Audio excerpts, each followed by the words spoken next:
un peu particulier et que je voulais partager également avec vous. Comme vous le savez, vous ne savez pas, donc bon, Rosh Hashanah, j'étais à Paris et je ne sais pas si vous avez entendu d'une famille juive qui passait ses vacances au Mexique. Et là, vous avez entendu. Voilà, exactement, exactement, Franck. Alors, ils étaient dans un taxi qui a fait un accident, pour éviter une voiture. On ne sait pas très bien les circonstances. Mais pour vous montrer un petit peu l'image, le chauffeur de taxi s'est sauvé. Il a vu que c'était grave, il s'est sauvé. Il avait la force, il s'est sauvé, il a laissé le taxi. Donc, la maman a été quelques jours dans le coma, le papa a un bras cassé, le petit garçon des côtes cassées et également un bras, et la petite de 17 ans. Alors, ils disent qu'elle n'avait pas la ceinture, bon, on ne sait pas si c'est exactement ça. Quoi qu'il en soit, elle était dans un état très grave. Alors, allez-nous, le temps que les secours arrivent, elle est partie. Et quand je suis arrivé donc à Paris, puisque quand on fait le Kaddish, on a présenté le papa, et après l'office, je suis resté quelques instants pour lui dire, voilà. Il m'a dit, monsieur le rabbin, vous ne savez pas ce qui est le pire. Je dis, écoutez, perdre un enfant, c'est écrit que c'est l'épreuve la plus difficile. Donc je ne sais pas ce qui peut être pire, sincèrement, déjà comme ça. Il m'a dit, vous ne savez pas quel métier je fais? Je dis, non, médecin urgentiste.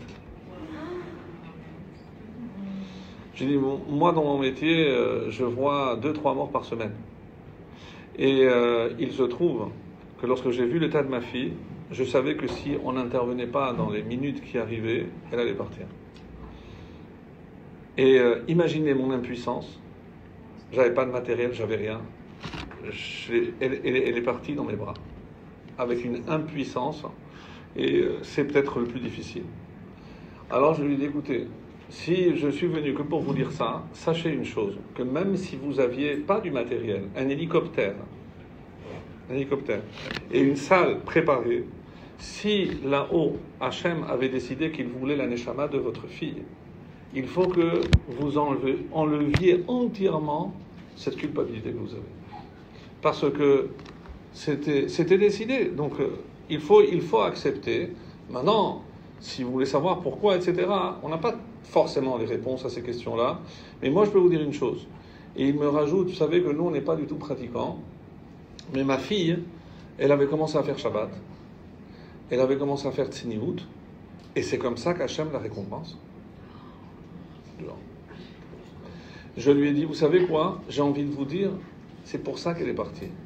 Parce que Hachem, les âmes qu'il prend ici-bas, c'est les âmes les plus pures. Et quand votre fille a commencé à faire des jouvas, je pense que Hachem, quand il descend, on ne sait pas comment s'opère son critère de choix. Mais il a vu cette neshama extraordinaire, et c'est pour ça qu'il a choisi. Donc, ne cherchez pas la culpabilité, ne cherchez pas, au contraire. Et il se trouve que pendant les jours où j'étais là-bas, il y a eu les shloshim. Donc le papa m'avait demandé, elle était, je sais pas, bon, pour ceux qui connaissent la région parisienne, la fille était à l'école Georges Leven. Oui. Vous connaissez l'école Georges Leven? Et alors, tous les élèves sont venus pour les shloshim. Donc il y avait 200 jeunes. 200 jeunes. Donc la SINA de Charenton, je ne sais pas si vous connaissez, il y a 150 places assises. Donc, 200 jeunes, toute la famille. Donc il y avait le maire de Charenton qui est venu. Donc c'était vraiment... Et bon, ils ont ouvert les portes. Et succinctement, ce que je dis aux jeunes, je dis, vous savez, lorsque une âme aussi pure part, c'est comme si une lumière cessait de briller. Mais cette lumière, elle cesse de briller ici-bas, en bas, parce que Hachem veut qu'elle brille là-haut. Donc nous, comment on va remplacer cette lumière? Alors c'est par tout ce qu'on fait. Donc agrandir le nom de Dieu, c'est le Kaddish, des brachot qu'on fait, un shiur de Torah. Et je regarde les jeunes, vous les jeunes, vraiment vous sentez la perte de votre ami. Eh bien, si vous vous demandez qu'est-ce qu'on peut faire, eh bien, celui qui n'avait pas l'habitude de mettre les téphilines tous les jours, il va commencer à le mettre tous les jours. Et il va se dire, je ne les mets pas pour Hachem, je les mets pour l'élévation de l'âme de Et la petite s'appelait donc Chava, Bat Rachel. Et c'est pour ça que je voulais vraiment joindre l'âme de cette petite, 17 ans, donc à ce shiur. J'ai dit que chaque fois que j'aurai l'occasion, je pense que c'est important. Et tout ce qu'on fait comme geste, comme effort pour apporter plus de lumière dans ce monde rempli d'obscurité, je pense que c'est ça qui justifie vraiment que, encore une fois, nous fassions toujours le meilleur choix ici-bas, en tout cas dans ce monde. Nous avons déjà pratiquement terminé une période qui a un nom particulier, c'est Aseret Yemei Teshuvah. Puisque, quand est-ce que cette période a commencé exactement? À Rosh Hashanah. Les gens pensent que Aseret Yemei Teshuvah, c'est entre Rosh Hashanah et Kippour. Non, puisque sinon il n'y a pas 10 jours. Puisque Rosh Hashanah c'est le premier Tishri et Kippour le 10, donc ici il y a 10 jours de Teshuvah, donc c'est 2 jours de Rosh Hashanah, le dernier jour c'est Kippour, et entre il y a 7 jours. Les Rachamim nous disent, quelle est la particularité de ces 7 jours? Ces 7 jours qui correspondent évidemment à la durée d'une semaine, on nous dit, si on arrive à faire vraiment ce qu'il faut, par exemple, je vais choisir aujourd'hui, c'est un lundi. Eh bien, si aujourd'hui, j'ai fait ma tfila avec kavana, j'ai fait des gestes de chesed, je me suis préoccupé pour les pauvres, tout ce que j'ai pu faire, si jamais je fais tout ce qu'il faut en ce lundi, il peut réparer tous les lundis de l'année 5785. C'est ça la force de la Teshuvah. Et c'est pas parce que, encore une fois, donc Dirshu Hashem Beimatseo Kir'u Beyoto Karov. C'est pas la Haftara qu'on a fait, c'est les Ashkenazim ils font ça à Gedalia. Donc il faut appeler Hashem lorsqu'il est proche. Les Chachamim disent, mais quand est-ce qu'il est plus proche que le reste de l'année? Et on dit c'est Aseret Yemei Teshuvah. On dit d'ailleurs que le mois de Elul, qui nous a préparé à la présence d'Hachem, on a l'habitude de dire dans la Chassidoute que Hamelech Basadeh. Hamelech Basadeh. Alors, qu'est-ce que ça veut dire exactement? Est-ce qu'un roi, de son plein gré, va abandonner son palais pour aller dans les champs et voir les agriculteurs, les paysans? C'est quoi l'idée? Alors, il y avait une anecdote que j'avais trouvée extrêmement intéressante, bon, un peu comique, mais certes, elle exprime bien. C'est la reine d'Angleterre. Vous savez qu'elle avait une maison, secondaire en Écosse. Et quand elle ne supportait pas la pression à Londres, elle partait quelques jours en Écosse. Et c'est la reine, elle ne peut pas aller seule, donc il y avait toujours un garde du corps. Et même lorsqu'elle allait se balader dehors, il y avait toujours un garde du corps. Et c'était pratiquement l'hiver, donc il n'y avait pas beaucoup de touristes. Et là, il croise 2 touristes américains. Et ils s'adressent à la femme, ils ne l'ont pas reconnue. Et ils lui disent, excusez-moi, vous habitez ici? Elle a dit, non, d'habitude j'habite à Londres. Mais là, ici, j'ai une maison secondaire. Alors, il demande, ah, et vous n'avez jamais croisé la reine parce qu'il paraît qu'elle a une maison secondaire ici? Et elle répond, moi non, mais lui, oui. C'est le garde du corps. Alors, il se tourne vers lui, il fait, c'est vrai, et comment elle est, comment vous la décrivez? Avec un grand sens de l'humour. C'est la réponse qu'il donne. Ça ne vous dérange pas qu'on fasse une photo? Oui, bien sûr, on dira qu'on a vu quelqu'un. Et donc, il fait une photo. Et alors, la reine leur dit, et moi, parce que je ne la connais pas, la reine, vous ne voulez pas une photo avec moi? Je dis, non, écoutez, d'accord. Alors, ils font une photo aussi avec elle. Imaginez, donc ils rentrent de vacances et ils montrent ces photos à des gens, qu'est-ce qu'ils vont dire? Mais tu étais à côté de la reine et tu t'es même pas rendu compte. Alors, cette image, évidemment, qu'est-ce que ça veut dire? C'est que Hachem, il est proche, mais des fois, on ne le voit pas. On fait pas assez d'efforts. Parce qu'on est perdu dans nos pensées, on est perdu dans notre quotidien, et on n'arrive pas à le sentir aussi proche qu'il est vraiment et qu'il veut être vraiment. Parce qu'il veut vraiment être à côté de ses enfants. Alors, les Rachamim disent, d'où viennent ces 10 jours? Pourquoi Hachem a fait un cadeau pareil au peuple d'Israël, de leur donner cette période de 10 jours pour rattraper toutes les erreurs qu'ils ont pu faire?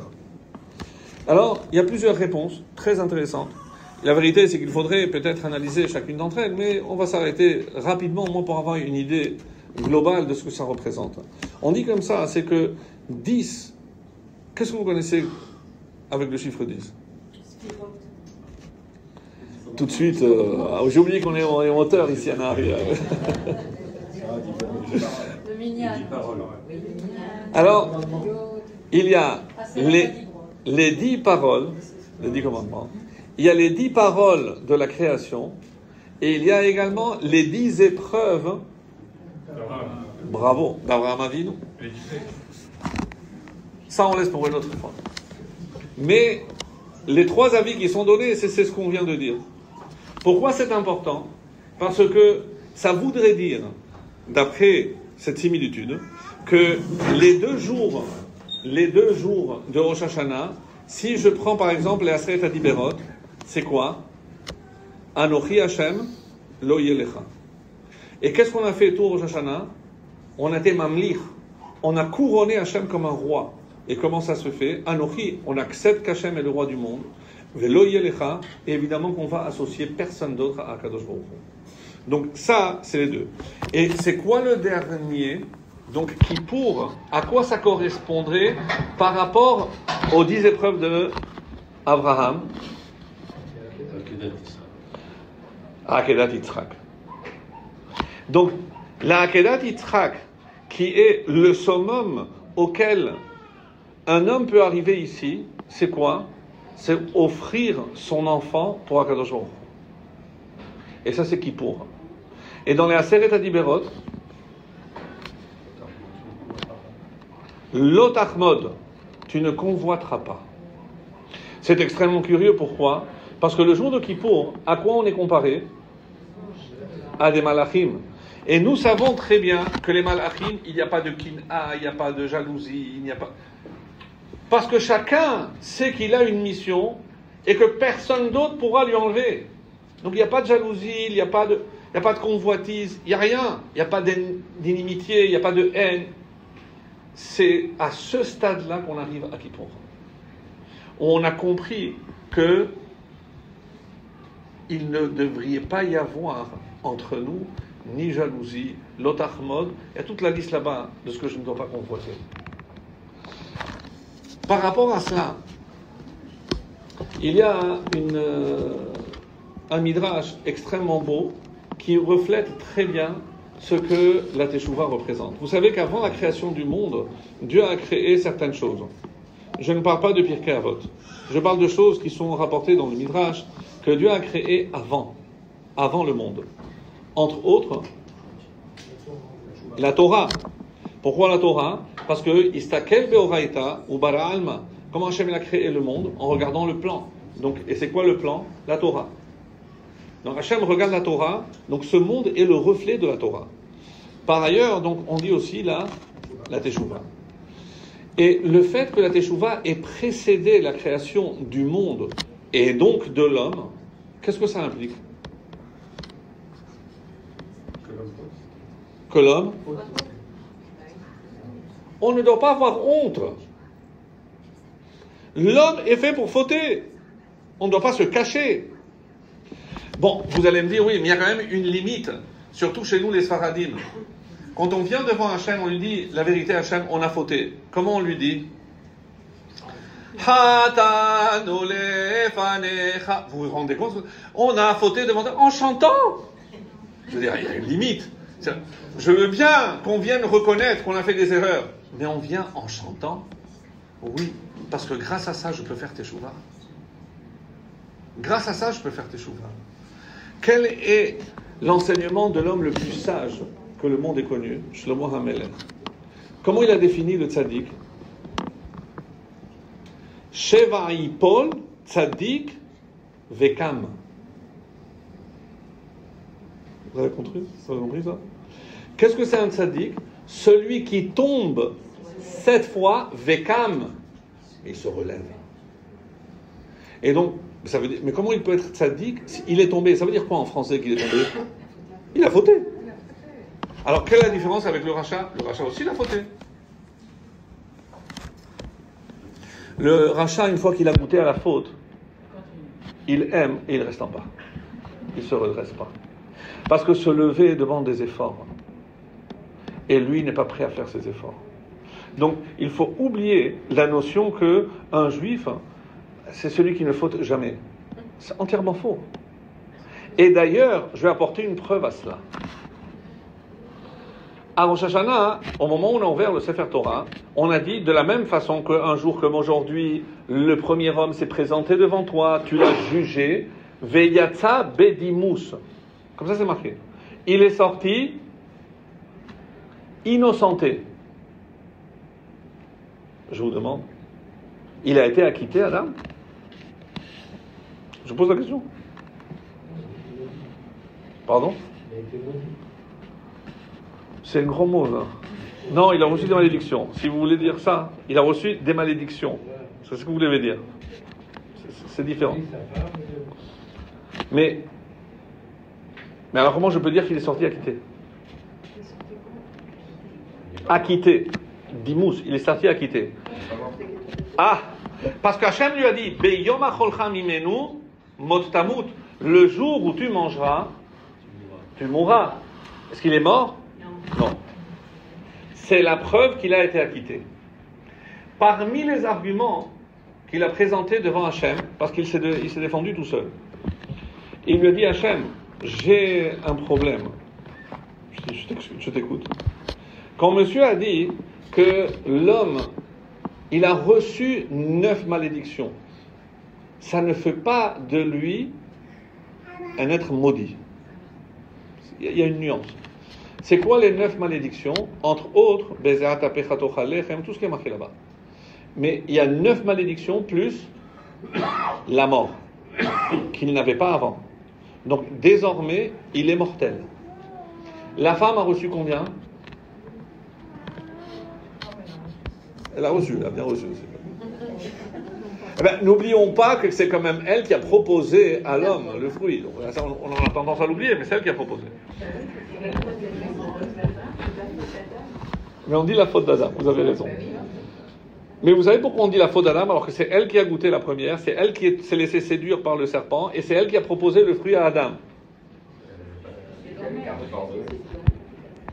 Alors il y a plusieurs réponses. Une, c'est que quand Adam a dit à Chava qui elle n'avait pas écouté l'interdiction d'Hachem, lui a dit Hachem nous a interdit de manger et de toucher. C'est cela que va utiliser le serpent quand il va pousser Chava. Tu as vu? Tu as touché, il ne s'est rien passé. Donc si tu manges, non plus. Et en quoi c'est une faute? Mais il n'y a pas marqué dans Pirkei Avot, Asur Seyag la Torah, il faut toujours mettre une barrière. Au final, c'est pas le même résultat. Est-ce que mettre des barrières, c'est bien ou pas? C'est bien. Alors, en quoi il a fauté? Il a pas pris sa femme, il a mis une barrière. Elle n'a pas mangé l'arbre de la vie, elle va manger l'arbre de la vie. Parce qu'il a considéré sa femme comme inférieure à lui. Elle est bête. Si je lui dis de ne pas manger, ça ne suffira pas. Alors, je vais rajouter de ne pas toucher. C'est pas le fait d'avoir mis ou rajouté une barrière sans préciser que ça venait pas d'Hachem. C'est d'avoir la raison pour laquelle il a rajouté cette barrière. Si lui aussi il dit à sa femme, écoute, Hachem nous interdit de manger, qu'est-ce que tu penses? On va, pour ne pas tomber, on va s'éloigner, on va s'interdire de toucher. Ça c'est autre chose. Donc la faute, c'est le regard que l'homme a porté sur la femme, comme une inférieure. Et ça, on le paye jusqu'à aujourd'hui. Pourquoi le plus de parler à la femme? S'il a parlé à lui et pas à la femme. Et pourquoi le serpent est allé voir la femme? Pourquoi le serpent est allé voir la femme et pas l'homme? Parce qu'elle n'a pas eu l'ordre direct. C'est la réponse. Et d'ailleurs, le Zohar pose une question qui va dans votre sens. Mais où il était Adam lorsque le serpent vient et discute avec la femme? Il était où? Il s'était endormi. Il s'était endormi. Il s'était endormi. Et on précise, il s'était endormi après s'être uni avec elle. Donc, comment elle se sent la femme si l'homme s'endort tout de suite? Elle se sent frustrée, abandonnée. Quand est-ce que le serpent vient et surgit chez la femme? C'est lorsque la femme est frustrée. Donc c'est une leçon à tenir. Je ferme la parenthèse. Quoi qu'il en soit, combien de malédictions elle a pris la femme? 9. Pareil. Plus la mort. La grossesse, les règles, les douleurs de l'enfantement. Le serpent, lui aussi il va mourir. Et il a aussi 9 malédictions. Une d'entre elles, c'est qu'il ne peut pas lever la tête. Il dit, je ne veux plus que tu me lèves la tête, tu ne me verras plus jamais. Et tu mangeras par terre, tout ce que Dieu lui a dit. Donc, ça fait combien?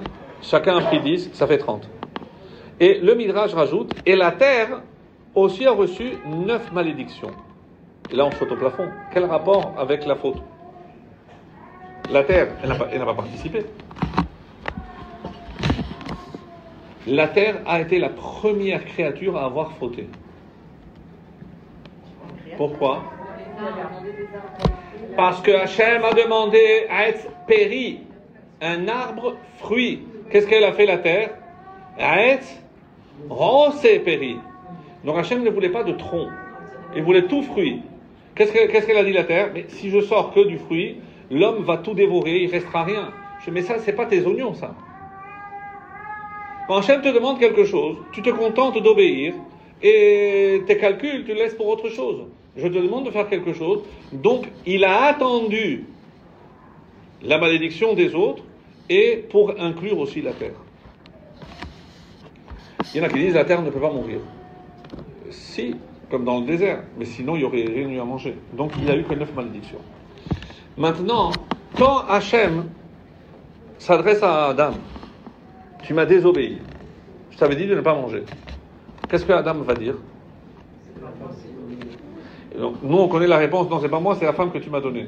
Mais une réponse encore meilleure qui est rapportée dans le Midrash, très belle. Il lui a dit, Hachem, qu'est-ce que tu me reproches? D'avoir désobéi? Rappelle-moi, avec quoi tu m'as créé? Avec la terre. Mais la terre, elle a désobéi. Donc du coup, tu me crées avec un matériau qui est déjà défectueux, mais évidemment que je suis enclin à désobéir puisque tu m'as fait avec la terre qui, elle, a désobéi. Donc tout ça pour vous dire que l'homme faute, c'est pas très grave. Au contraire, sinon il n'y aurait pas de teshuva. Maintenant, que quand on parle de teshuva, il y a un très très beau midrash qui dit la chose suivante. Hachem est allé voir la chokhma, la sagesse. Il dit, si un homme faute, qu'est-ce que tu préconises? Alors, je vous passe les psukim, mais le pasouk, qu'est-ce qu'il dit? Que tout ce qui faute, il mérite une punition. Il a fauté, il mérite une punition. Après, Hachem va demander à la nevoua, à la prophétie. Toi, la prophétie, qu'est-ce que tu dis si l'homme faute? Qu'est-ce qu'il dit? Qu'il meurt. Il faut le tuer, il meurt. Il a désobéi, il meurt. Ensuite, Hachem demande à la Torah. Toi, la Torah, qu'est-ce que tu préconises si un homme faute? Et il dit qu'il apporte un hacham, un korban hacham, et il sera pardonné. Pour ceux qui connaissent un petit peu, dans quel cas je peux apporter un korban hacham? C'est dans le cas d'une faute involontaire. Ça veut dire que si c'est une faute volontaire, eh ben, ça va rejoindre la névoa. Ben, s'il est volontaire, il mérite la mort. Donc, si jamais il a fait une faute involontaire, alors il peut apporter un korban. Et alors, après, on demande, et Hachem, qu'est-ce qu'il préconise? On a écouté tout le monde. Hachem, qu'est-ce qu'il préconise? Que l'homme fasse teshuva, et j'oublie tout. J'efface tout. Kilo arpotz bemot amet. Parce que Hachem, il ne désire pas la mort du fauteur. Kim beshuvo bechaya. Au contraire, qu'il revienne et qu'il vive. Hachem ne veut pas la mort du fauteur. À quoi ça ressemble?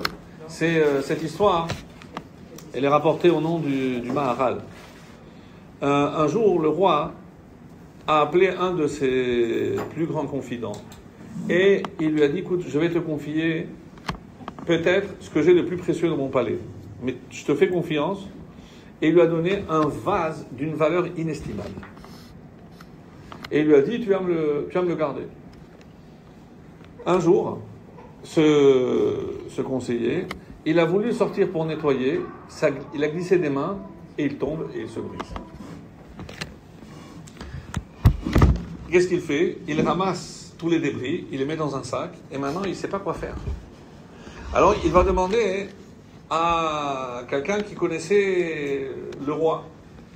Et il lui dit, écoute, voilà ce qui s'est passé. Commence, prépare-toi à faire le Kaddish. Il va te couper la tête. Comment? Après, il se dit, c'est pas possible.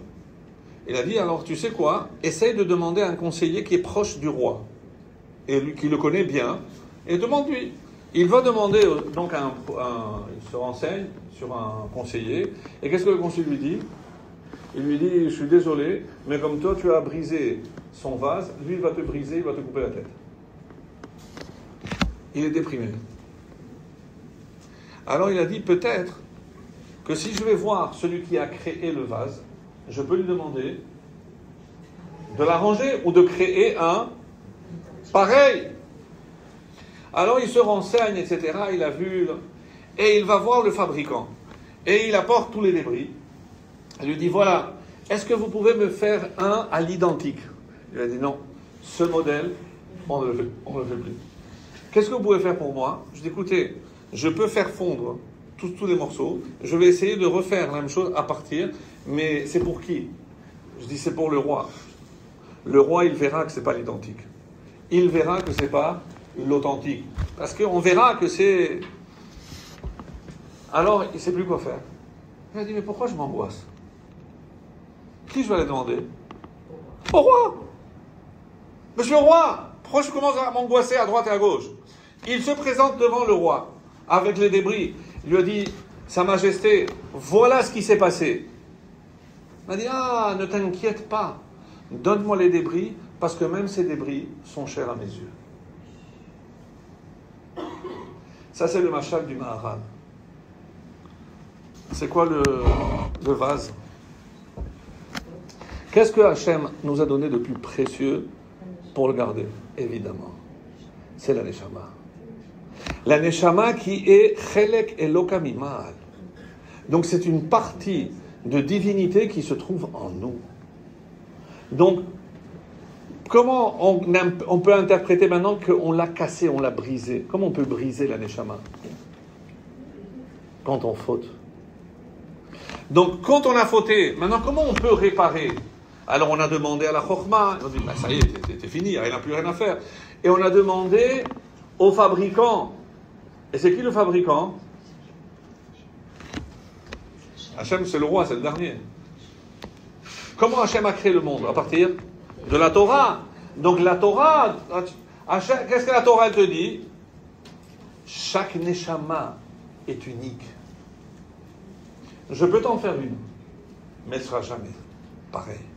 Parce que chacun, quand il vient ici-bas, il reçoit une neshama unique. Alors, quand on se présente devant Hachem, pendant ces jours-ci, et à Kippour, on va atteindre le summum, Ki bayom hazeh yechaper alechem. Lifnei Hachem titaharu. On va se présenter avec les débris. Et qu'est-ce que Hachem il va faire? Il va tout prendre pour lui. C'est ça le plus important. Même lorsque c'est brisé. Même si c'est brisé, Hachem s'accepte. Il y a une fois une jeune fille qui a quitté les États-Unis pour aller au Tibet. Elle s'est enfermée là-bas avec le bouddhisme. Je ne sais pas ce qu'elle voulait faire là-bas. Pendant 2 ans. Jusqu'au jour où une copine à elle lui a envoyé une lettre, rentre tout de suite, ton père est gravement malade, il est à l'hôpital. Donc elle laisse tout tomber. Et elle revient. Elle arrive directement, elle va à l'hôpital, son père est dans le coma, sa mère lui dit, et on est quelques jours avant Pessah. Et là, la copine lui dit, qu'est-ce que tu vas faire à Pessah? Tu vas rester? Non, écoute, alors viens avec nous, on est des jeunes filles, on va faire un seder. On est à côté du rabbi, et on va être toutes les filles ensemble. Et le deuxième soir du seder, qui vient rendre visite à ses filles? Le rabbi en personne. Alors, cette jeune femme qui n'a pas l'habitude, impressionnée quand elle a vu si proche. Et donc la copine lui propose, reste toute la semaine avec nous, qu'est-ce que tu vas faire d'autre? Tu rends visite à Chol HaMoed à tes parents, et très bien. Après, la fille, elle commence à s'habituer, elle lui dit, écoute, pourquoi tu ne resterais pas ici, dans un séminaire avec nous, au moins tu vas apprendre. Je dis, mais je ne peux pas. Mais pourquoi? Si tu savais ce que j'ai fait pendant ces 2 ans, tu ne m'adresserais même pas la parole. Alors, la fille lui dit, écoute, moi je ne peux pas te juger, je ne peux pas t'aider. Écris une lettre au rabbi. Elle écrit une lettre, 6 feuilles. Elle raconte tout ce qu'elle a fait. Quelques jours après, le secrétaire demande à voir la jeune fille. La fille arrive, il lui dit, je n'ai pas compris, pourquoi tu penses que tu ne mérites pas de rester ici? Il lui dit, mais Rav, vous avez vu la lettre? Je dis, oui, je l'ai vue attentivement. Je dis, mais vous croyez qu'Hachem, il veut de moi après tout ça? Je dis, écoute, je vais te dire quelque chose. Il y a quelqu'un qui a fait pire que toi. Pire? Je dis, oui. Toi, tu as fait une forme de Avodah Zarah. Il y a quelqu'un qui a fait toutes les Avodah Zarah qui existaient. Et tu le connais? Je dis, non, je vous assure, non, je connais. Il est juif? Je dis, oui. Tu le connais? Il s'appelait Avraham Avinu. Avraham Avinu a fait toutes les Avodah Zarah qui existaient. Mais ça ne s'appelle pas qu'il a fait Avodah Zarah. Qu'est-ce qu'il faisait? Il cherchait Hachem. Il cherchait la vérité. Donc, toi, tu es dans une démarche de la recherche de vérité. Maintenant que tu as trouvé la vérité, tu crois qu'Hachem, il va te rejeter? Il attendait ce moment depuis que tu es né. Il t'attend les bras ouverts. Maintenant, tu peux rentrer chez lui. Et c'est comme ça qu'elle a fait Tchouva. Donc, quand Hachem a voulu créer l'homme, avec qui il a consulté? Les Malachim. Et il y avait ce qu'on appelle en hébreu Teko. Pourquoi? Parce qu'il y a 2 qui ont dit Yibaré, qu'il soit créé, et 2 qui ont dit qu'il ne soit pas créé. 2 qui étaient favorables et 2 qui étaient contre. Qui était pour? Le chesed et la tzedaka. Le chesed parce que l'homme est capable de faire des gestes de bonté. Et la tzedaka parce que l'homme est capable aussi d'être juste. Qui était contre? Le émet. Mais la Gemara est très dure. Dit pourquoi?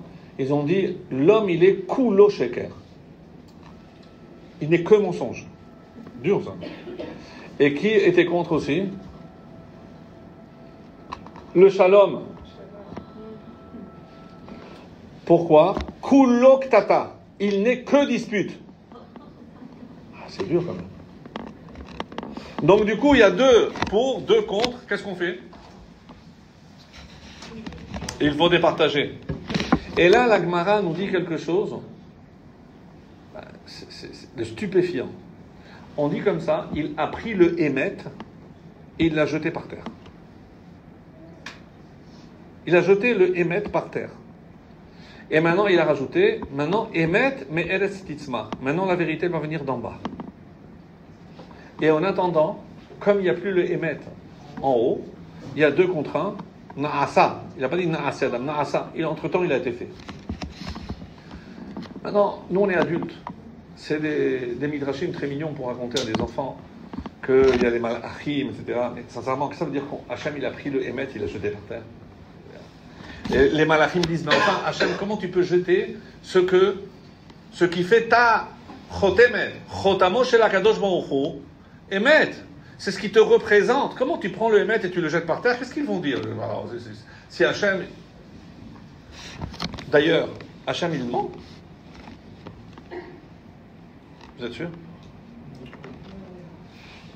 Il a menti à Abraham. Quand il est allé voir Sarah, il a dit, tu sais, vous allez tomber enceinte. Qu'est-ce qu'il a dit Sarah? Mais il est trop âgé, Abraham, pour avoir un enfant. Quand Hachem est allé voir Sarah, qu'est-ce qu'il lui a dit?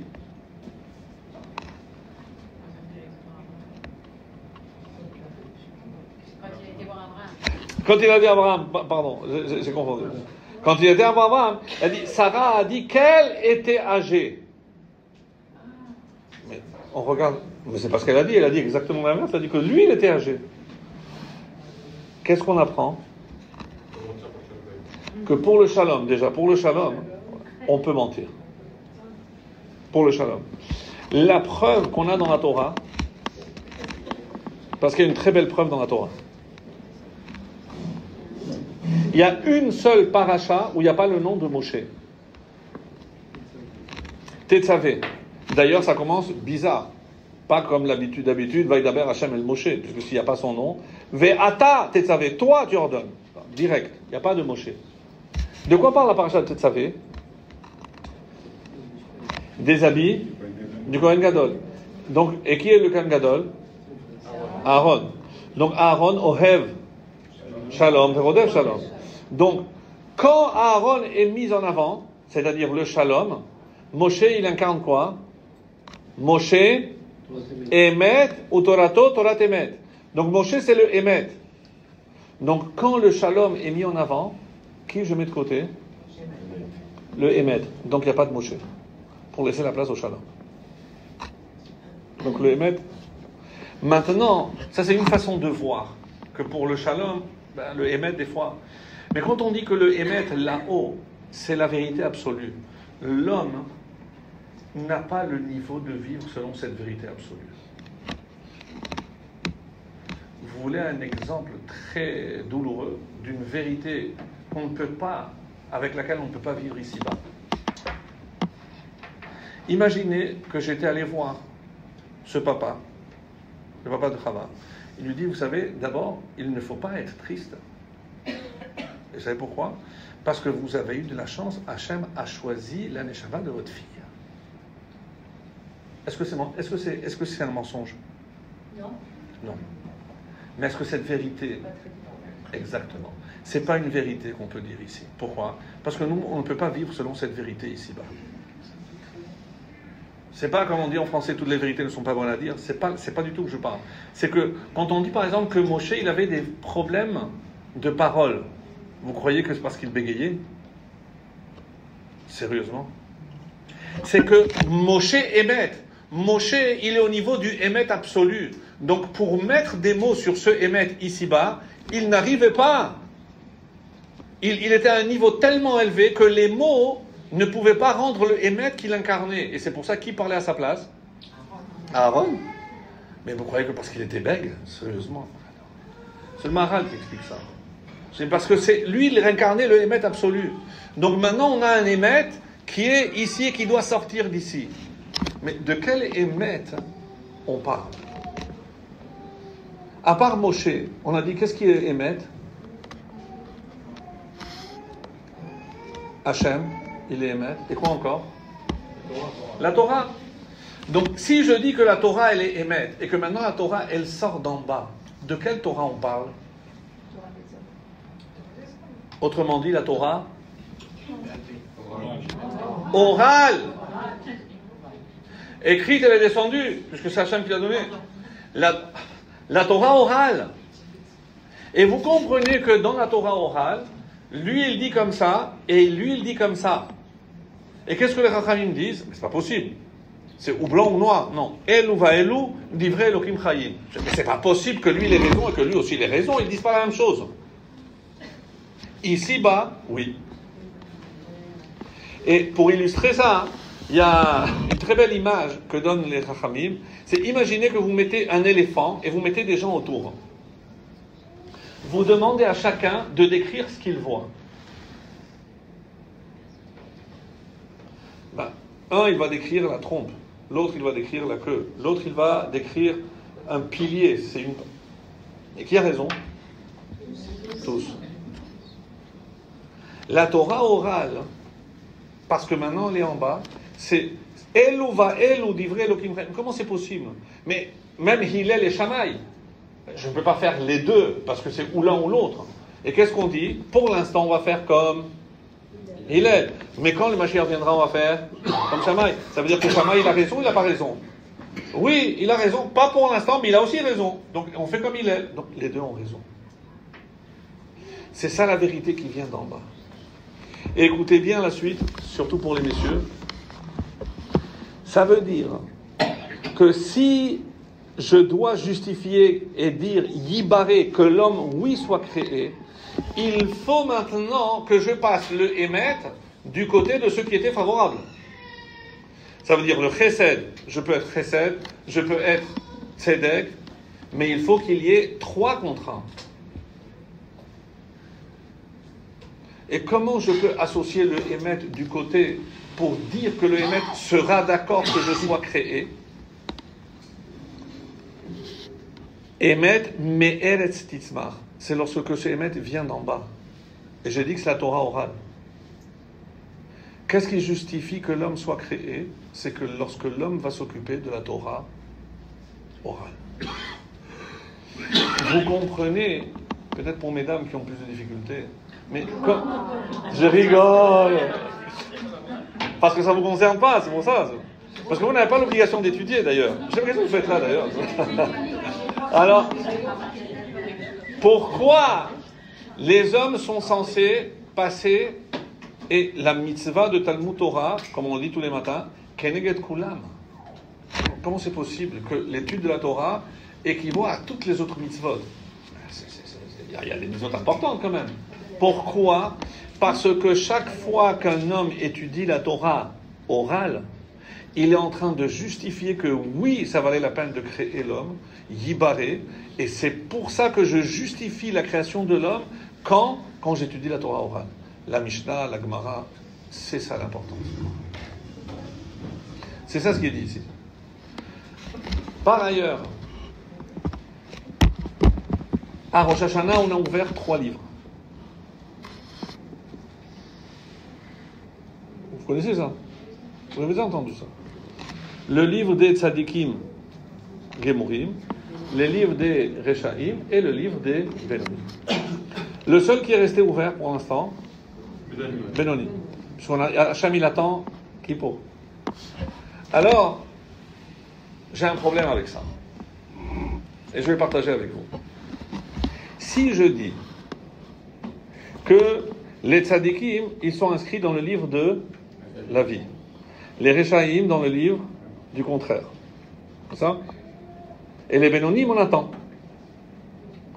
Si je comprends à une simple lecture de ce que je viens de dire, ça veut dire que tous ceux qui sont morts depuis Rosh Hashanah dernier, c'était des Rechaim. Et c'est possible? Non. Je ne sais pas si vous vous rappelez en mathématiques, c'est le raisonnement par l'absurde. Comment je peux démontrer que c'est faux? Parce que je joue le jeu, et quand j'arrive à une équation qui est impossible, 1 égale 2. Donc qu'est-ce que je prouve? C'est que donc le postulat de base était faux. Donc je ne peux pas dire que le livre des morts, c'est celui qui va des Rechaim. C'est pas possible. Alors il y a quelqu'un qui a voulu expliquer, c'est une très belle explication, c'est quand Dieu ouvre le livre des morts. Mais ça veut dire qu'ils sont déjà morts? Oui. Il ouvre le livre de tous ceux qui sont morts, et qu'est-ce qu'il regarde? Qu'est-ce que les vivants continuent de faire pour ceux qui sont déjà morts? Une explication extraordinaire. Ça veut dire, mais on ne peut pas les juger. Ben évidemment que non. Pourquoi? Parce que quelqu'un qui est déjà dans le Olam HaEmet, il ne peut rien faire. Oui, mais ce qu'on fait en bas pour eux peut... D'ailleurs, chaque fois qu'on va dire une bracha, qu'est-ce qu'on va dire? Leilouï Nishmat. Je ne sais pas si vous mesurez ce que ça veut dire. Ça veut dire qu'un simple geste, parce que j'ai fait une bracha, qu'est-ce que ça peut faire sur la neshama? Mais je suis en train d'élever la neshama. Il faudrait qu'on visualise au moment où je fais les Ilu Nishmat et je fais une bracha, comment grâce à cette bracha la neshama elle s'élève. Donc, mais si elle s'élève, ça veut dire qu'elle n'est pas restée là où elle était avant. Donc Hachem, il ouvre ce livre et il regarde ce qui a été fait. Et oui, je peux agir encore pour les gens qui sont partis. Il y a une autre explication très belle, très profonde, de Rav Moshe Shapira. Il dit, on a tout faux. Ça n'a rien à voir.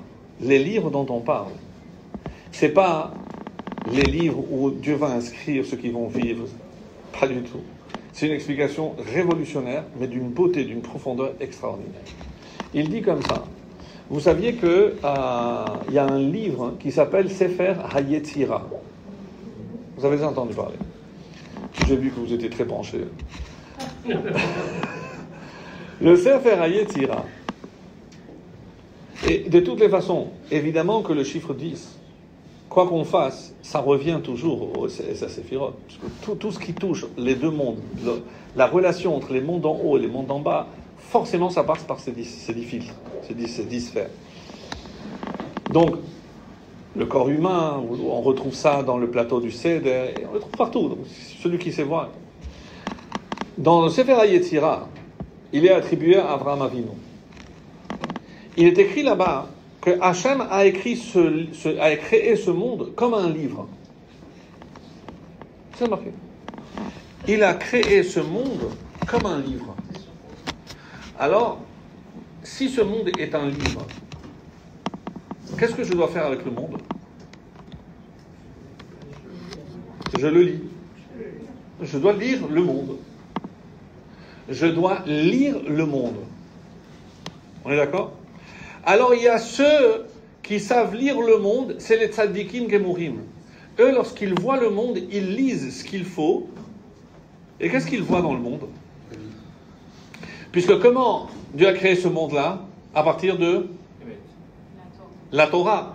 Ça veut dire que si je savais lire le monde, qu'est-ce que je verrais dans le monde?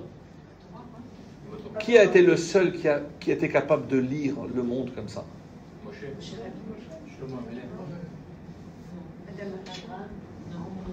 Abraham, on dit qu'il faisait toutes les mitzvot, mais d'où il les a apprises? D'où il connaissait les mitzvot? Oui, Roi HaKodesh, arrêtez. Comment il a découvert? Il a lu le monde. C'est le seul qui a eu cette lecture. Nous, on n'a plus ce niveau. Hachem, il a dû nous aider, et c'est pour ça qu'il nous a donné la Torah. Mais si on était capable, maintenant, il nous a donné la Torah pour nous aider à quoi? À lire le monde. Parce que chaque fois qu'il arrive quelque chose, comment un juif réagit? Quel est le message qu'Hachem il m'envoie? Pourquoi ça devrait être comme ça? Parce que j'ai appris à lire le monde. Et je sais que c'est à travers le monde que Dieu me parle. Les Réchaïm, comment ils lisent le monde? Hachem n'a rien à voir avec ce que tu racontes. Hachem, il n'a rien à voir avec ça. Parce que si Hachem existait, il y aurait eu la Shoah. Qu'est-ce que tu racontes? N'importe quoi. N'importe quoi. Donc, c'est une autre lecture. Ça, c'est celle des Réchaïm. Lorsque on va camoufler, on va enlever la notion de créateur, de maître du monde. Il n'y a pas. Et les Bénonim, ils se situent où dans cette lecture?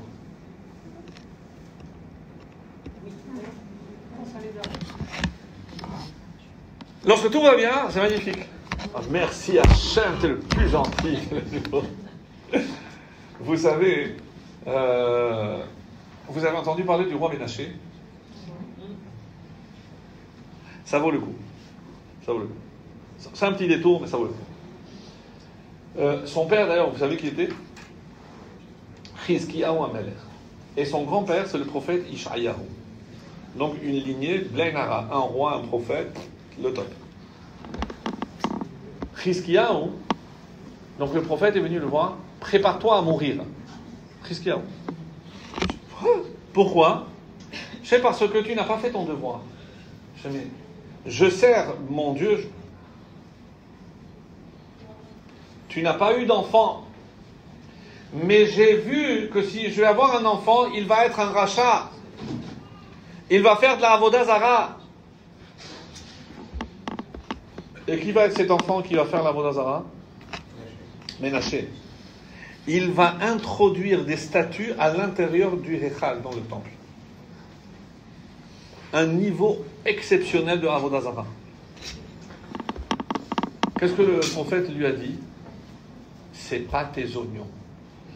Toi, tu dois accomplir ce que Dieu t'a demandé. Tu dois avoir des enfants, tu as des enfants. Ce qu'il va devenir, c'est plus... Toi, tu vas faire le maximum. Mais s'il doit être un rachat, ben, ça, c'est pas une raison pour ne pas avoir un enfant. On dit qu'il s'est retourné vers le mur, il a prié. Hachem lui a prolongé la vie de 15 ans. 15, c'est souvent symbolique du mariage, parce que c'est Yud de Ish et de Isha, 15. Ou dans Ketouba, on rajoute aussi, bon, il y a plusieurs. Donc, quoi qu'il en soit, on lui a rajouté 15 années de vie, et il a eu cet enfant Ménaché. Chizkiyahu est mort. Ménaché est proclamé roi. Il convoque son grand-père, Yeshayahu. Et d'après la Gemara, qui raconte ça, il lui a posé 3 questions. Une des questions, c'est quoi? C'est ce qu'on a dit au début. Dirshu Hashem beimatseo. Ça voudrait dire qu'Hachem, il est plus proche de nous à une certaine période qu'à d'autres. Il a posé des questions coll comme ça, et on ne comprend pas pourquoi Yeshayahu n'a pas répondu. Il a utilisé le chemin méphorage, et il s'est évaporé, et il s'est caché où? Dans un tronc d'arbre.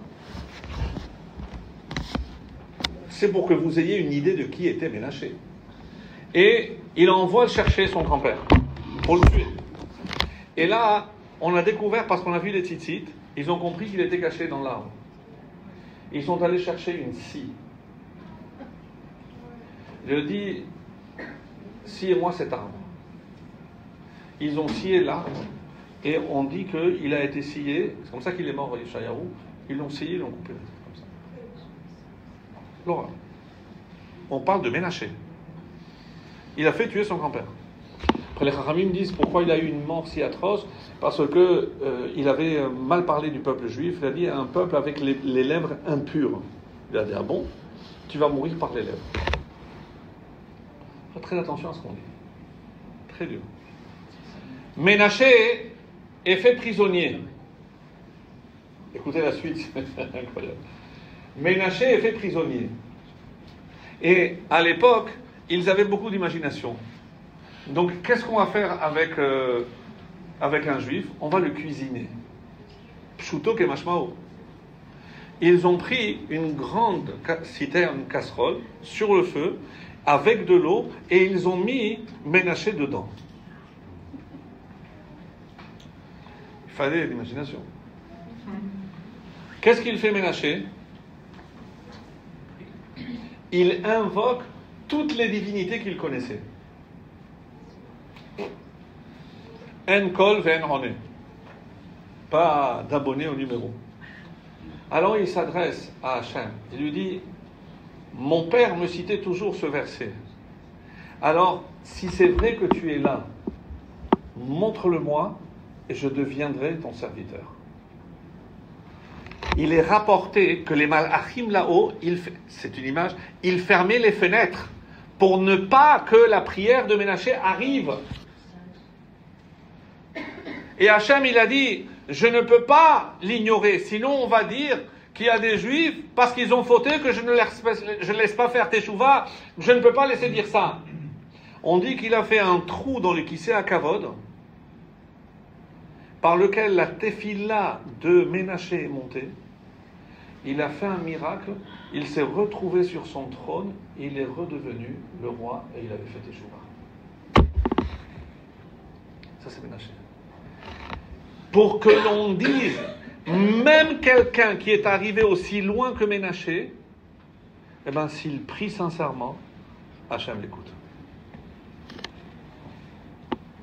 C'est incroyable. Alors vous allez me dire, oui, mais c'est Ménaché. Oui, c'est Ménaché. Par rapport donc à cette notion de Teshuvah, j'aimerais rajouter quelque chose. On arrive au summum de la Teshuvah et c'est donc Kippour. Mais Kippour, on ne fait rien. Au contraire, les seules obligations qu'on a, ce sont des restrictions. Des restrictions. Dans la Gemara, vous savez que pour chaque fête, il y a un tome. Par exemple, Megillah, Rosh Hashanah, Shabbat. Comment s'appelle la Masechet qui parle de Kippour? Comment on traduit Yoma? Le jour. Le jour. Mais pourquoi? Parce qu'il n'y avait pas de place pour mettre Yom Kippour. Mais Rosh Hashanah aussi, il y a 2 mots. Pourquoi Yoma, le jour? Tout le monde sait que quand on parle du jour, ça ne peut être. Le texte que nous allons lire pour Kippour, c'est Acharei mot Shnei Bnei Aharon, la mort de Nadav et Avihu. Et vous regardez la suite, à aucun moment il y a le mot Kippour qui apparaît. On devine que les 2 boucs qu'on prenait, il fallait qu'ils soient identiques. Pourquoi d'ailleurs il faut qu'ils soient identiques? Pour pas qu'on dise celui-là c'est pour Hachem, l'autre qui n'est pas bien c'est pour Azazel. Non. Que représentent les 2 boucs de Kippour? Le Yetzer HaTov et le Yetzer Hara. Parce que le Yetzer Hara aussi c'est se déguiser en Yetzer HaTov. Et des fois, on croit faire le bien, mais ce n'est pas exactement ce qu'Hachem veut. Donc, la réponse à cette question, elle nous est donnée uniquement par le Zohar. Pourquoi? Parce que pour comprendre la nature du jour de Kippour, Rabba Aleinu Beshalom, donc il faut comprendre qu'on parle ici d'un jour tellement particulier qu'il n'a pas besoin d'être nommé. Qu'est-ce qu'il a de particulier? D'après le Zohar, on dit que c'est un jour qui correspond à Bina. Bon, pour ceux qui comprennent, même si on ne comprend pas très bien, qui correspond à Bina. Ça veut dire quoi? Il est d'une essence tellement élevée que je ne pourrai jamais comprendre comment, par exemple, Rabbi Yehuda dans la Gemara dit que même celui qui ne fait pas Teshuvah, mais il vit Kippour, qu'est-ce qui se passe? Ses fautes sont pardonnées. Et on n'a pas pu dire ça parce que c'était trop dangereux. Mais s'il l'a dit, c'est que c'est vrai. C'est que la puissance de Kippour, qui Bayom Hazé, pas marqué Kippour, Bayom Hazé, ce jour-là, quel jour? Non plus, on ne parle jamais. Tout est pardonné et vous êtes tous purifiés. L'Ifnei Hashem Titharu. Mais d'où? Qu'est-ce qui s'est passé? Alors, nous on dit, grâce à la Teshuvah, Rabbi Yehuda, la vie n'est pas comme lui, dit, on n'a pas besoin de Teshuvah. La force de Kippour qui vient d'une telle hauteur suffit à tout nettoyer. On ne peut même pas imaginer la force d'un jour de Kippour. Par quoi on va terminer Kippour? Neila. Neila. Et par quoi on termine la Neila? À la fin de Neila, qu'est-ce qu'il y a? Juste avant le Shofar. Hashem hu Elokim. Combien de fois? 7 fois. 7 fois. Expliquez-moi, qu'est-ce que ça veut dire Hashem hu Elokim? Dieu est Dieu. L'Éternel est Dieu. Une traduction qui ne veut strictement rien dire. Mais pourquoi je mets ça en avant? Parce que c'est la conclusion d'un processus qui a commencé avec Elul. Donc Elul, plus Aseret Teshuvah, pour arriver à Kippour, et Kippour pour arriver à la Neila pour arriver à la conclusion de la Neila. Hashem ou Elohim? Je comprends pas. Alors, nous savons qu'il y a, quand on parle des midot d'Hachem, il a deux façons de gérer le monde. Soit c'est Yud Ke Vav Ke, ce qu'on appelle Shem Havaya, le nom ineffable, qui correspond à la valeur numérique que tout le monde connaît, 26. Est-ce que, je ne sais pas si je vous l'avais déjà dit ça, ça c'est pour les matheux, ceux qui aiment les maths. Le chiffre 26 a une particularité que aucun autre nombre jusqu'à l'infini a. Le chiffre 26 est compris entre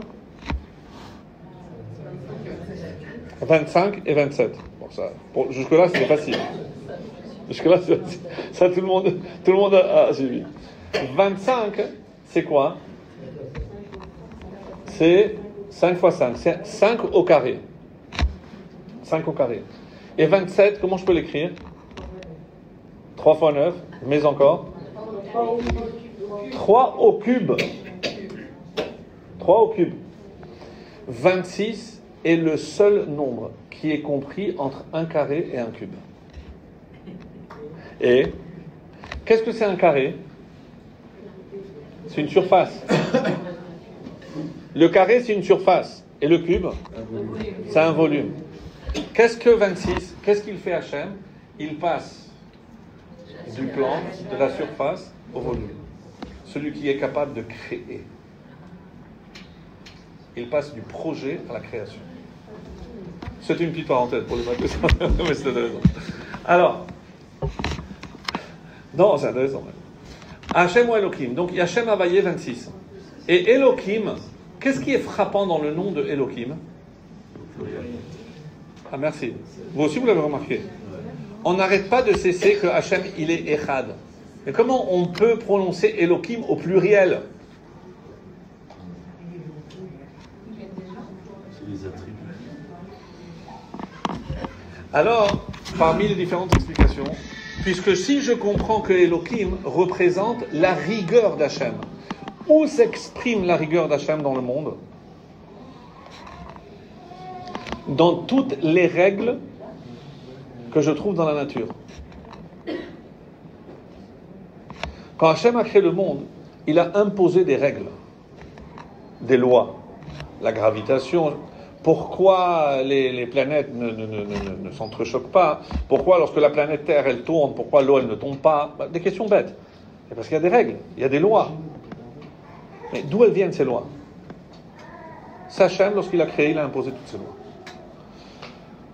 Comment la valeur numérique de Elohim, 26, vous connaissez Elohim, 86, qui correspond exactement à Ha-Teva, qui veut dire la nature. Où s'expriment les règles de rigueur d'Hachem dans la nature. Jusque-là, ça va? Maintenant, quand je dis Hachem ou Elohim, je remonte au moment où Moshe Rabbeinu, dans la paracha qui dit ça, il monte chez Hachem.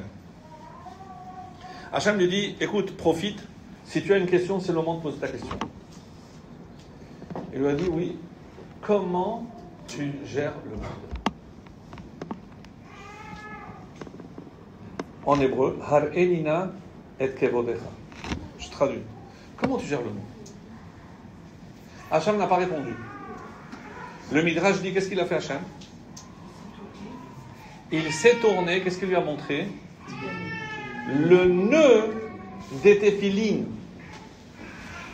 Et là, on apprend, c'est un scoop, Hachem met les téphilines.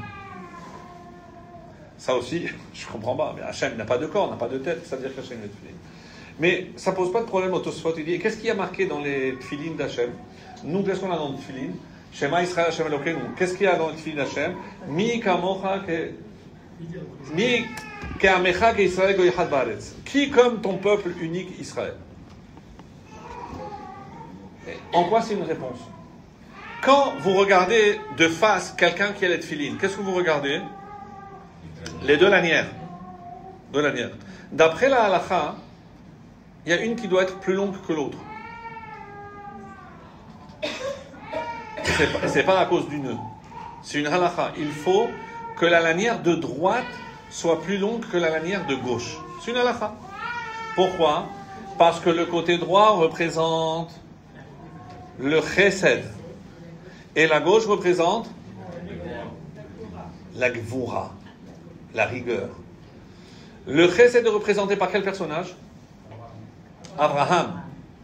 Et la rigueur? Yitzhak. Qu'est-ce que Abraham a fait à Yitzhak? Il a ligoté. Ça vous dit quelque chose? La Hakeda. Qu'est-ce que mon bras droit va faire à mon bras gauche? Il va aussi le ligoter. C'est le symbole défini. Pour souhaiter que la miséricorde d'Hachem l'emporte toujours sur la rigueur. C'est ce qu'on a dit depuis Rosh Hashanah. Les gauchers, on fait l'inverse. Comment ils font les gauchers? Les gauchers, il faut qu'ils se soignent. Non, Yad Keha, c'est le bras droit, c'est le chesed. C'est la force. Donc, d'où je sais, parce qu'il y a marqué Yadecha, et il y a un He. Donc c'est Yad Keha. Quel bras je dois attacher? Le bras faible. Donc si le bras faible pour le gaucher, c'est le droit, alors le droit, le fort. Alors, donc de face, vous voyez deux lanières. Qu'est-ce qu'on pouvait imaginer? C'est qu'il y a deux lanières différentes. Quand je me tourne, qu'est-ce que vous voyez? Vous vous rendez compte qu'en fait, il y a un nœud juste là, en forme de dalet, c'est da'at, et de ce nœud sortent les deux. Hachem, Roi Elohim.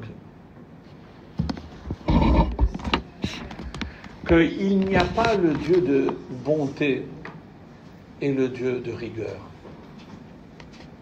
Il n'y a pas le Dieu de la Shoah et le Dieu de 1948 où on a pu retourner en Israël. Ça n'existe pas. Il n'y a pas le Dieu rigoureux où il y a des malheurs, il y a des épreuves, et le Dieu gentil lorsque tout va bien. Hachem, Hu Elohim. Et c'est peut-être la leçon la plus difficile à intégrer. On a besoin de 40 jours pour arriver, et c'est pas fini. Le prophète a dit Arieh Sha'ag Miloïra. Lorsque le lion rugit, qui n'a pas peur? Tout le monde a peur d'un lion. Arieh, les initiales. Aleph, Elul. Resh, Rosh Hashanah. Yud, et He, Rosh Hashanah Rabbah. C'est-à-dire toute la période de préparation et de jugement. Arieh Sha'ag.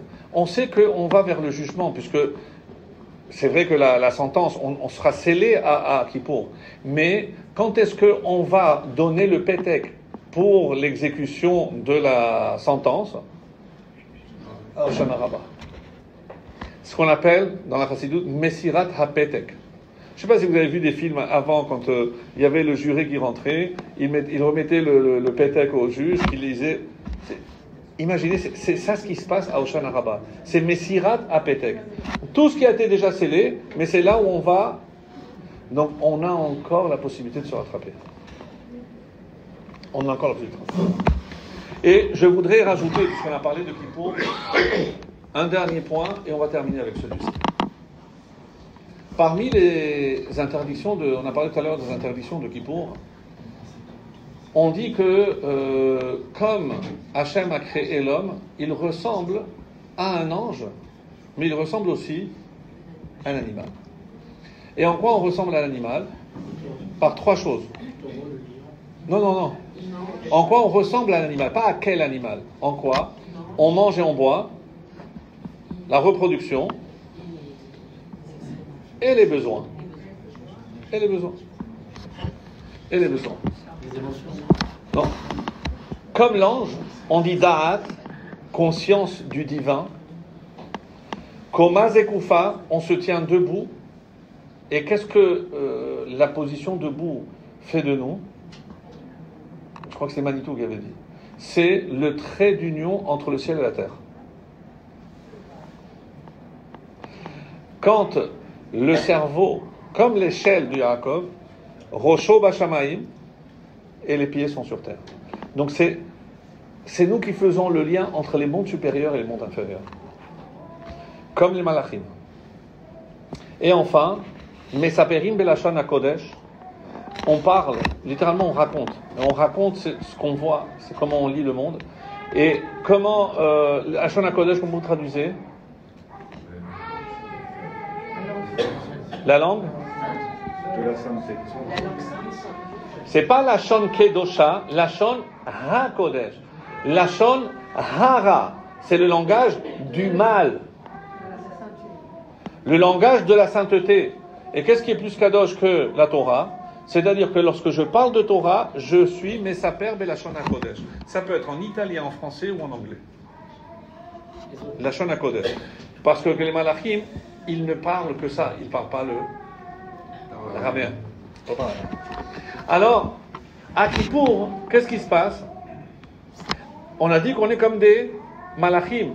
Donc on va diminuer le côté animal. Donc on ne mange pas, on ne boit pas. La relation est interdite. Et tout ce qui va avec le corps, je n'ai pas le droit de laver, etc. Et là, il y a une interdiction un peu bizarre. Laquelle? Des chaussures. Non, pas c'est pas une interdiction. De mettre des chaussures en cuir. Alors les gens font l'amalgame, ils disent: ah oui, mais c'est comme Tisha B'Av. Non. Tisha B'Av, pourquoi on ne met pas les chaussures en cuir? Parce que c'est un deuil. Kippour. Il y a marqué dans la Mishnah de Ta'anit, il n'y a pas de jour plus heureux que Kippour. Donc je ne parle pas de deuil, chas v'shalom.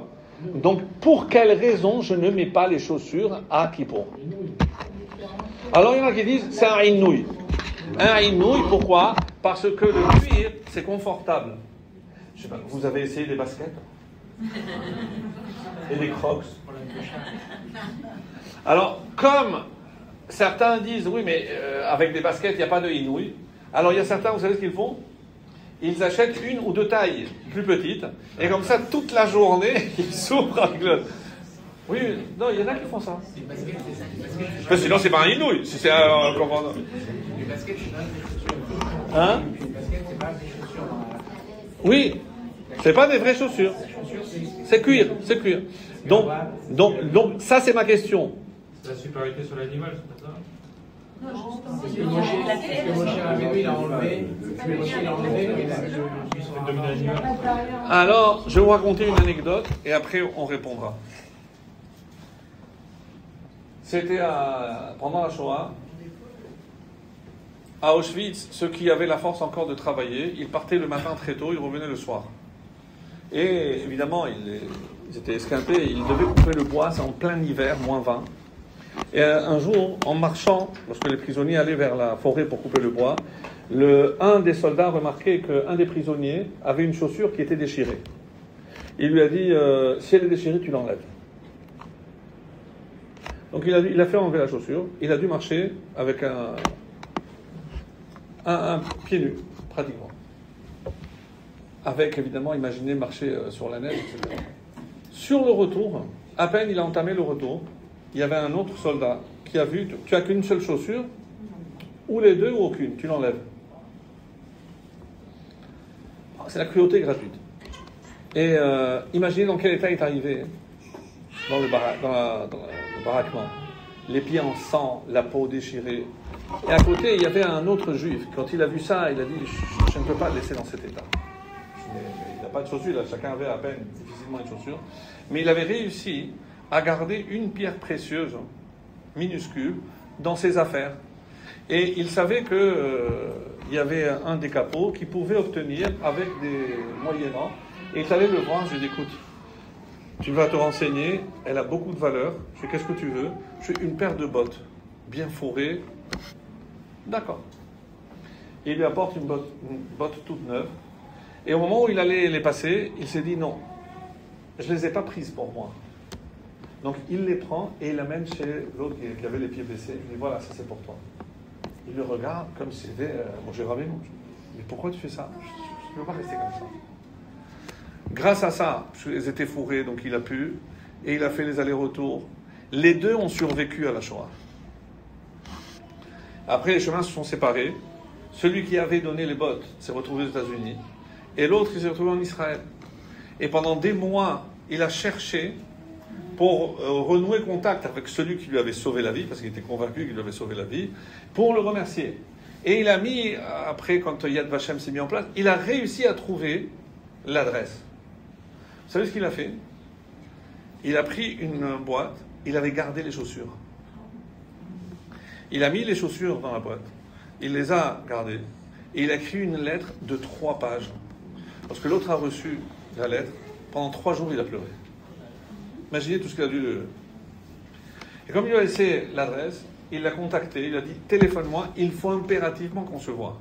Il lui a dit « Mais voilà, je voulais absolument te remercier ». Je lui ai dit « Non, moi aussi je dois te remercier ». Je lui ai dit « Pourquoi ? Viens, je te dirai ». Il lui paye le billet. Il va le chercher, il montre, bien Nara, il avait très bien réussi, une maison magnifique. Et en plein milieu du salon, il y avait une vitrine avec toute l'argenterie, etc. Et il voit les bottes. Alors il se tourne vers l'Américain, il lui dit, mais je comprends pas, qu'est-ce que tu as mis les bottes ici?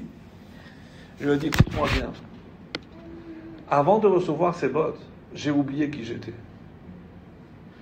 Pour moi, j'ai mélangé et j'ai confondu, je croyais que réussir et vivre, c'était s'enrichir. Quand j'ai reçu ces bottes, je n'ai pas pleuré que par ta lettre. Je me suis rendu compte que l'homme qui avait tout donné pour ces bottes-là, il était mort. Et quand tu m'as envoyé ces bottes, tu as fait ressusciter cet homme en moi. C'est moi qui te remercie parce que tu m'as rendu l'humanité que j'avais perdue. Et c'est pour ça que je voulais te le dire en face. Et je voulais te remercier pour que tu saches que ces bottes me rappelleront toujours qui j'étais et qui je dois continuer à être. Maintenant, quel rapport avec ce qu'on disait? Quand, avant le déluge, l'homme a commencé à dégringoler, comment ça a commencé? Quand il a vu qu'il était l'égal de l'animal, parce qu'il ne se touchait pas, les animaux n'attaquaient pas l'homme et l'homme ne tuait pas les animaux. Donc, l'homme s'est dit, pourquoi lui, l'animal, il peut faire ce qu'il a envie, il peut suivre ses instincts, et pas moi? Petit à petit, l'homme s'est laissé vaincre par ses instincts. Nous, qu'est-ce qu'on aurait pu dire? Eh bien, s'il considère qu'il est un animal, eh ben, il n'a qu'à être un animal. Non. L'animal, il n'a pas le choix. Toi, tu as le choix. Toi, tu ne peux pas être un animal. Et c'est pour ça que quand l'homme est droit, tout est en place. La pensée, la parole et l'action. En hébreu, moach, lève et kaved. Initial, melech. Si tu te laisses guider par tes instincts, kalem. En hébreu, qu'est-ce que ça veut dire kloum? Dis que tu es un animal, si tu suis tes instincts. Non, tu n'es rien, parce que tu ne peux pas être un animal. Donc, Hachem, la première chose qu'il a faite, après le déluge, il a permis à l'homme de manger l'animal. Pour lui montrer quoi? Qu'il était supérieur à l'animal.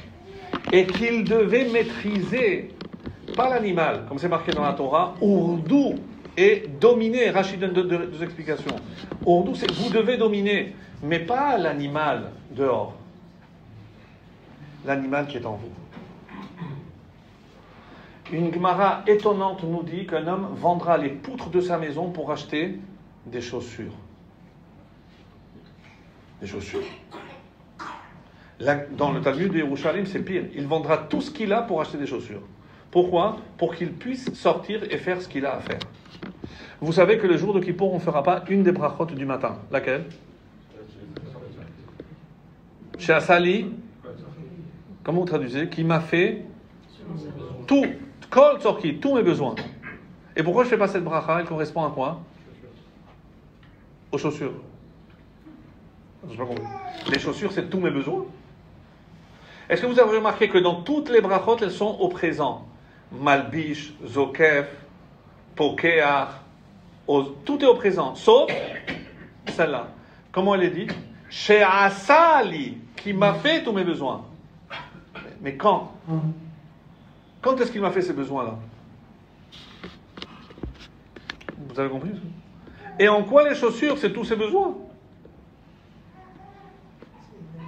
La Gemara dit, parce que sans les chaussures, je ne peux pas sortir dans le monde faire ce pourquoi j'ai été créé. Et c'est quoi? Dominer le monde, dominer la matière. Et ça commence par dominer mes instincts et mon animalité. Ah, alors pourquoi à Kippour, j'ai pas besoin? Parce que je suis comme un ange. Et qu'est-ce qui me permet d'être un ange?